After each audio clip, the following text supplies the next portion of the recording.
Hey everyone, welcome back to Crazy Tech Tricks. In this video, I will show you how to turn any website into a Chrome app in just few clicks. No software needed, completely free, and it work on Windows, Chromebook, and Mac too. So let's get started. Firstly, go to your browser. Here you will search for the website you want to convert. Like I searching Crazy Tech Tricks. Now click on three dots, scroll down till last. Here you will see cast, save and share. Now you will see install page as app. Click on it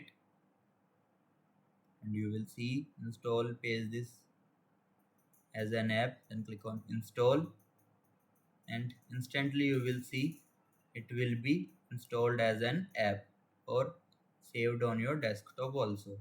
Whenever you click on it, it will instantly open and you can use it.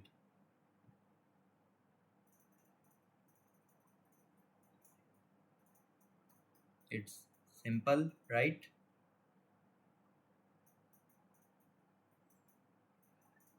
That's it. Chrome instantly turn the website into a desktop app,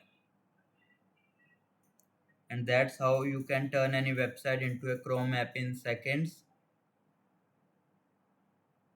If this video helped you, don't forget to like the video, subscribe to the channel, and comment which website you are turning into an app. Thanks for watching.